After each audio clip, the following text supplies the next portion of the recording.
लग रहा था कि महागठबंधन एक ठीक ठाक स्थिति में है, लेकिन जैसे ही और जो है वोटों की गिनती आगे बढ़ रही है, बक्से और खुल रहे हैं और गिनतियां जो हैं वो आगे जारी हैं और राउंड टेबल पर जो टेबल पर गिनती चल रही है वो आगे बढ़ती चली जा रही है, वैसे वैसे जो है चीजें जो हैं वो महागठबंधन के लिए बहुत ही मुश्किल भरी नजर आ रही हैं। खासकर आरजेडी जो एक ठीक ठाक स्थिति में थी वो बहुत पिछड़ती हुई नजर आ रही है। 30 से 35 सीट ये तेजस्वी यादव की आगे भविष्य की सियासत के लिए बहुत बड़ा झटका माना जा रहा है, क्योंकि तेजस्वी यादव बहुत आश्वस्त थे। अभी कुछ देर पहले ही उन्होंने ये दावा किया था कि आरजेडी सरकार बनाने जा रही है, लेकिन जिस तरीके से ये चीजें सामने आ रही हैं वो आरजेडी के भविष्य के लिए, तेजस्वी के भविष्य के लिए कहीं ना कहीं चिंताजनक सवाल खड़ा कर रहा है। और मेरे साथ देखिए मेरे सहयोगी मेरी न्यूज रूम में मौजूद है आरती, मैं उससे भी बात करना चाहूंगा और आरती से जानूंगा कि आखिर आरती ये कैसे, मतलब जो तिलिस्म ये देखने को मिल रहा है और उसको तोड़ नहीं पाए क्या तेजस्वी यादव? सबसे बड़ा मुद्दा था कालाबाजारी, वोट चोरी का। जिस प्रकार से बीजेपी ने इसकी काट ढूंढ ली है। अभी मैं प्रवक्ता को सुन रही थी, वो कह रहे थे कि ये इटली का चुनाव आयोग नहीं है, ये भारत का चुनाव आयोग है और वो भारत की जिस प्रकार से संवैधानिक ताकत है वैसे ही चलता रहेगा। वो सबसे पहला मुद्दा माइनस में गया। दूसरा सबसे मुद्दा बड़ा था फैक्ट्री का, वो भी कहीं ना कहीं अब जनता उस पर विश्वास जताने के लिए नहीं तैयार है। शहबाज, जिस प्रकार से मैं देख पा रही थी, जनता से मैंने बात की, वो अभी भी जातीय समीकरण पर अभी भी बिहार की जनता वोट करती हुई नजर आ रही है। और दूसरा मुद्दा महिला का, महिला जिस प्रकार से 10,000 उनके बैंक खाते पे सीधे गया, जिस प्रकार से तेजस्वी यादव ने वादे किए, वादे तो ऐसे कर दिए मानो सर के ऊपर से ही चले गए, क्योंकि हर घर एक नौकरी देना जितना बिहार का पूरा बजट नहीं है, कैसे दे पाएंगे? वो भी मुद्दा माइनस में जाता हुआ नजर आया। देखिए हर महीने पैसे देने की भी बात तेजस्वी यादव ने की थी, 2,500 रुपए लगभग, और वो जो बिहार का जो कुल बजट था उसका 1/3 हो रहा था। तो कुछ चीजें बिल्कुल आप सही कह रही हैं कि कुछ चीजें ऐसी जा रही थी जो सर के ऊपर से, क्योंकि उनकी चीजें समझ में नहीं आ रही थी। और इधर दूसरी चीज एनडीए की अगर बात करें तो एनडीए की कौन सी चीजें जो है वो जनता को समझ में आ गई? सबसे बड़ी बात जोड़ी थी मोदी और नीतीश कुमार की। नीतीश कुमार जो बहुत बड़ा बल रखते हैं, जनता के सीधे संपर्क में रहते हैं, एक तरह से उनके खिलाफ प्रोपेगेंडा फैलाने का प्रयास किया कि वो मानसिक बीमार है। वो एक मुद्दा भी कहीं ना कहीं जनता के बीच गया। जो मुख्यमंत्री लगातार होते जा रहे हैं, जो बिहार को विकास की पथ पर आगे बढ़ते हुए नजर, आप समझ सकते हैं कि किस प्रकार से एनडीए, किस प्रकार से जो महागठबंधन को मात देते हुआ नजर आया। वो सबसे बड़ी बात थी महिला की बात करना। और इसके अलावा उन्होंने जिस प्रकार से वादे किए कि विकास ऐसे ही चलता रहेगा, चाहे आप जो भी जोर आजमाइश करिए। लेकिन राहुल गांधी कहीं ना कहीं वोट कटवा साबित हुए। वो आते हैं, अधिकार यात्रा निकालते हैं, उसके बाद गायब हो जाते हैं और पाए जाते हैं विदेश में, और ये वहीं पे ही माइनस पे चला जाता है मामला। कांग्रेस की बात हमेशा की जा रही है कि कांग्रेस जो है वो कहीं ना कहीं महागठबंधन के लिए बहुत ही नुकसान साबित करती दिखाई दी। और जब मेन चुनाव चल रहा था उस वक्त प्रियंका गांधी वाड्रा जो है वो दूसरे राज्यों में भेज दी जाती हैं। क्या कांग्रेस जो है वो सरेंडर मोड में नजर आ गई थी वोट अधिकार यात्रा के बाद? सरेंडर तो आज ही नजर आ गई। शुरुआती रुझान भी नहीं आ पाते, 9 बजे वो सीधे आ जाते हैं सामने, वोट चोर गद्दी छोड़। क्या बात है, आप अपनी हार क्यों नहीं स्वीकार करते हैं? बार बार चुनाव आयोग के ठीकरा क्यों करते हैं? और इसका सीधा असर सीधे आप देखिएगा यूपी में भी देखने को मिलेगा। अब कांग्रेस अपने जनाधार को बचाने के लिए अब काम करना होगा, और ये बात समझनी होगी कांग्रेस को। अब ये जनता मूर्ख नहीं है, वो ये नहीं समझ, वो उनको ये जानना होगा कैसे अपने जनाधार को आगे बढ़ाना है, क्योंकि वोट चोरी, ईवीएम, चुनाव आयोग अब पीछे हो चुका है। अब आप जनता की बात करिए, विकास की बात करिए, तो लोग आपकी बात समझेंगे। देखिए मुद्दों पर बात ना करने के कारण ही कहीं ना कहीं हिंदी पट्टी क्षेत्रों से अगर बात करें खास उठाए गए थे, तो कांग्रेस जो है बहुत अलग नजर आ रही है। चाहे वो बिहार की बात कर लीजिए, एक वक्त में बिहार में सबसे ज्यादा मुख्यमंत्री देने वाली पार्टी कांग्रेस ही है, और उत्तर प्रदेश की बात करें तो वो भी वही समझा जा रहा है आरती।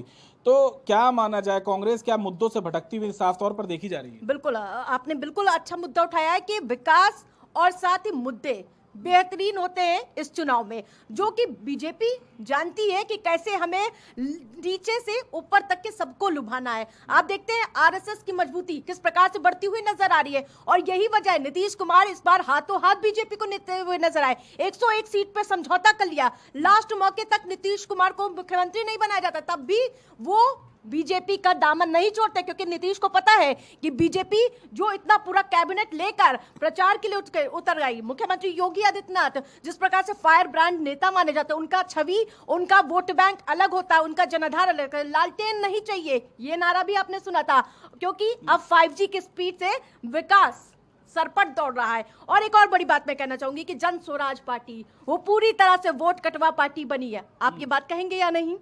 जिस प्रकार से जीरो, मैं लगातार देख रही हूँ, जीरो पर अभी भी बनी हुई है।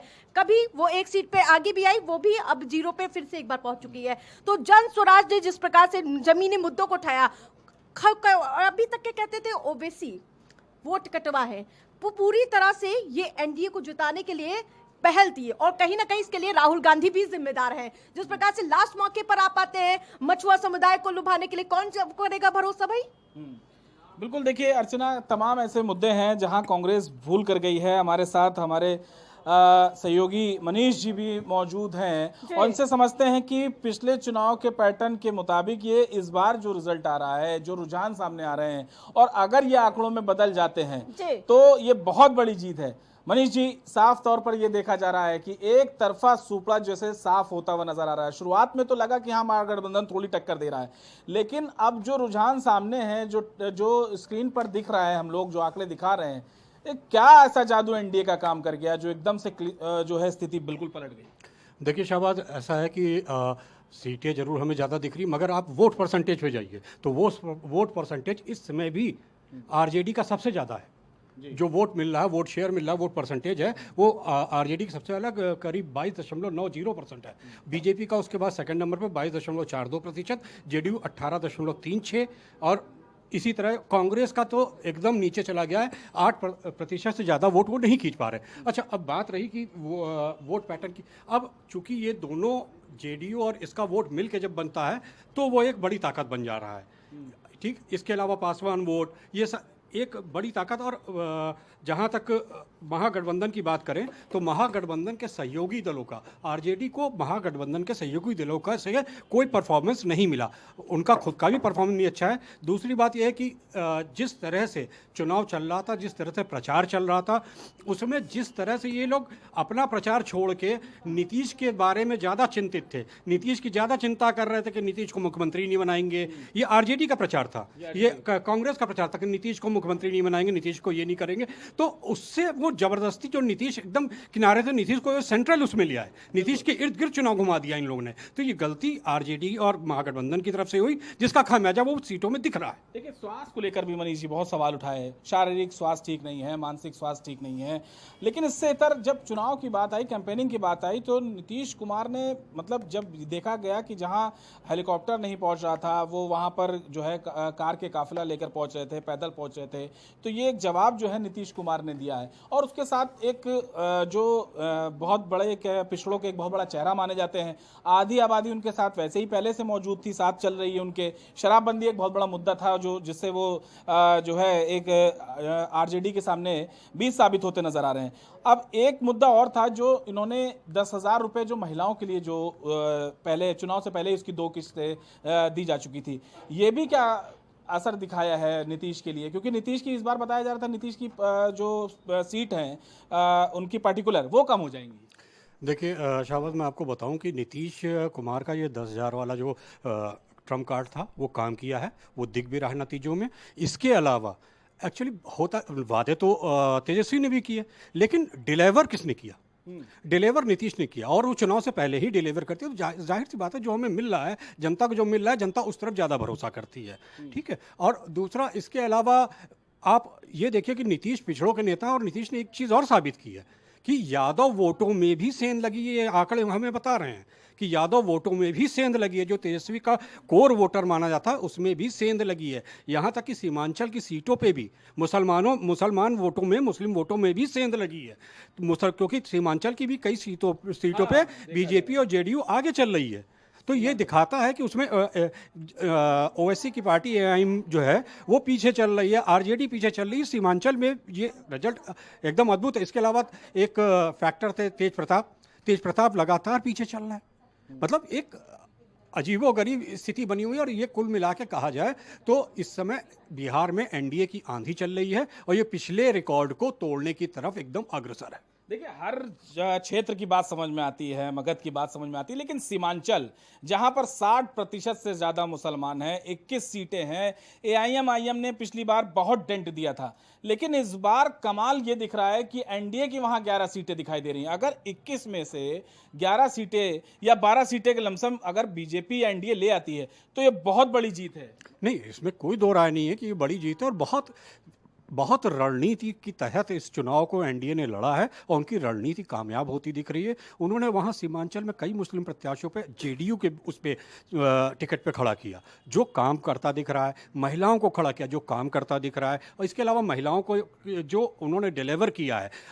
अब आप देखिए ना कि एक गरीब आदमी क्या चाहिए, राशन उसे मिल रहा है, पैसा उसे मिल रहा है, उसको आवास उसे मिल रहा है, तो वो तो फुलफिल हो रहा है ना।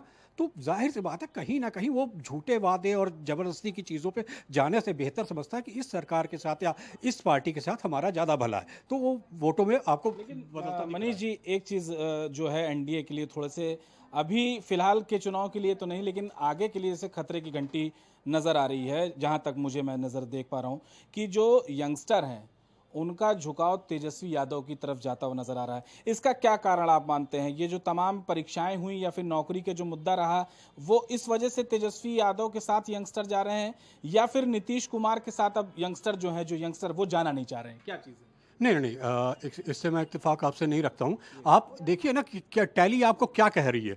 टैली ये कह रही है आरजेडी के पास कितनी सीटें, आरजेडी को अभी जो रुझान चल रहे हैं उसमें 33 सीटें हैं, महज 33 सीटें। ठीक है, तो ये कि युवा अगर जुड़ा होता तो ये सीटें और ज़्यादा बढ़ती। वोट परसेंटेज उनका जरूर ज़्यादा है, मगर अभी वो सीटों में परिलक्षित नहीं हो रहा है। फर्स्ट टाइम वोटर जो हैं, जो आंकड़ा कह रहा है फर्स्ट टाइम वोटर जो हैं, जो पहली बार वोट देने जा रहे हैं, 18 से 19 साल के जो आंकड़ा निकल कर सामने आया है, वो सबसे ज़्यादा तेजस्वी यादव की तरफ झुकाव उनका नज़र आ रहा है।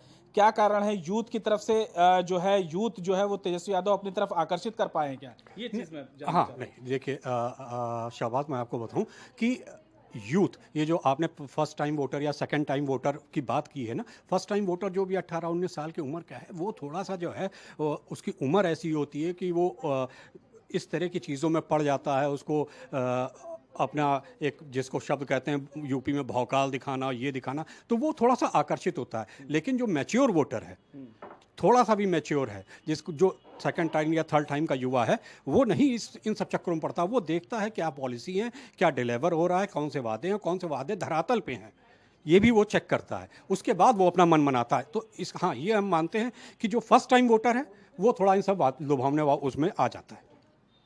तो अर्चना, जैसे कि चीज़ें समझी गई, जैसे बताया जा रहा है कि एनडीए ने बहुत ही अपनी बेहतर रणनीति से इस पूरे चुनाव को लड़ा है, और क्योंकि माहौल देखिए पूरी तरीके से महागठबंधन जो है अपनी तरफ बनाता हुआ बिल्कुल नज़र आ रहा था, लेकिन स्थितियां उससे उलट नज़र आ रही हैं, और इस रिजल्ट की तो किसी ने कल्पना नहीं की थी। हाँ, एनडीए को जो है जैसे कि माना जा रहा था कि सत्ता में वापसी ज़रूर होगी, लेकिन जो आंकड़ा इस टाइम 200 के आसपास का जो छूता हुआ नज़र आ रहा है, वो बहुत ज़्यादा, ये देखिए, ये सोचा भी नहीं गया था, इसकी कल्पना भी नहीं की गई थी। सब लगभग जो एग्जिट पोल थे वो भी कहीं ना कहीं 140 145 के आसपास और कुछ 115 120 के आसपास दिखाते हुए नजर आ रहे थे, लेकिन एग्जिट पोल को भी पछाड़ता हुआ साफ तौर पर देखा जा रहा है अर्चना।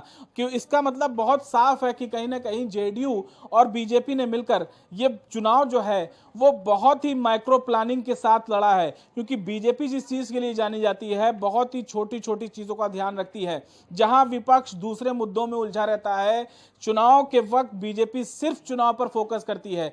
राहुल गांधी की तरह नहीं कि आप जो है वोट अधिकार यात्रा की बात कर रहे हैं, वोट चोरी की बात कर रहे हैं। देखिए, ये मुद्दे हो सकते हैं, लेकिन चुनाव के बाद, क्योंकि देखिए जनता जो हिंदी पट्टी क्षेत्रों की जो जनता होती है वो बहुत साफ दिमाग, एकदम समझ लीजिए, एकदम उसका जो अगर चुनाव है तो वो सिर्फ चुनाव की बात करेगी, क्या देंगे आप इसकी बात करेगी।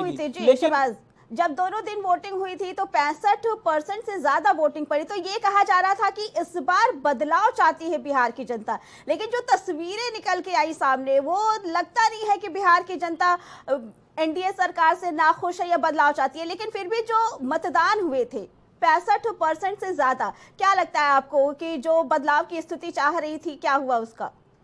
नहीं, देखिए, महिलाओं ने बढ़ चढ़कर वोट में हिस्सा लिया था। जी। और दूसरा कारण ये भी था वोटिंग परसेंटेज में बढ़ने का कि जो जिस तरीके से छठ पूजा, एक छठ का जो त्यौहार था वो भी बिहार में था, तो जो लोग बाहर से आए थे वो रुक गए, वो उन्होंने जो है उनको एक और त्यौहार में हिस्सा लेना था। और जब चुनाव आयोग तारीखों का ऐलान कर रहा था तो उसने यही कहा था कि इस बार जो आप चुनाव जो है वो छठ के उत्सव की तरह ही बिहार वासी मनाएं। एक अपील जो थी ज्ञानेश कुमार ने ये की थी और वोटर्स ने उसको बखूबी निभाया भी, क्योंकि बिहार में ज्यादातर लोग जो हैं वो बाहर जो है रोजगार के लिए काम करते हुए देखे जाते हैं। एक बड़ी आबादी जो है जो मजदूरी के लिए बाहर जाती है। लेकिन छठ का जो त्यौहार है बिहार वासियों के लिए सबसे बड़ा त्यौहार होता है, ये सबसे बड़ा त्यौहार माना जाता है। और ऐसे में छठ के आसपास चुनाव होना तो ये वोटिंग परसेंटेज को बढ़ाता है। इसके साथ ही साथ महिलाओं ने जो बढ़ चढ़कर इस चुनाव में हिस्सा लिया, क्योंकि महिलाओं के लिए जिस तरीके से एनडीए ने जो कुछ भी किया था उस वक्त ही कहीं ना कहीं ये आंधी समझ में आ रही थी कि ये चीज बहुत बड़ा बदलाव करने वाली है। महिला एक तरफ वोट करती हुई नजर आ रही है और अभी जो आंकड़े सामने आएंगे अर्चना, तो ये जरूर इसमें साफ तौर पर दिखा जाएगा कि नीतीश कुमार या फिर यूं कह लीजिए एनडीए के साथ महिलाओं ने बखूबी दिया है। महिलाओं का जो वोट प्रतिशत है वो एनडीए की तरफ ही उसका झुकाव नजर आएगा, क्योंकि तेजस्वी यादव ने देने का वादा किया था लेकिन एनडीए ने दे दिया। इन दोनों चीजों में बहुत बड़ा फर्क होता है। जनता को वही दिखता है जो उसके हाथ में होता है, जो उसके आंखों के सामने होता है। यही मैं बात कह रहा हूं कि जिस वक्त राहुल गांधी को अपने आने वाले अपने मैनिफेस्टो पर बात करनी थी, बिहार के भविष्य पर बात करनी थी, लेकिन उस वक्त राहुल जो है वोट चोरी की बात कर रहे थे, इसलिए जनता ने उनको सिरे से नकार दिया। और समूचे इंडिया गठबंधन की अगर बात करें तो इंडिया गठबंधन पूरी तरीके से डिरेल होता हुआ इस चुनाव में नजर आया है। राहुल गांधी खुद डिरेल हुए, तेजस्वी यादव को भी ले डूबे। तो जो नजारा आप देख रही हैं वो अगर पूरी तरीके से अगर ये आंकड़ों में एकदम सही एग्जैक्ट तब्दील हो गया तो ये बहुत शर्मनाक हार है महागठबंधन के लिए, क्योंकि तेजस्वी यादव बहुत बढ़िया कर रहे थे लेकिन कहीं ना कहीं राहुल गांधी की चीजें उनको खा गई।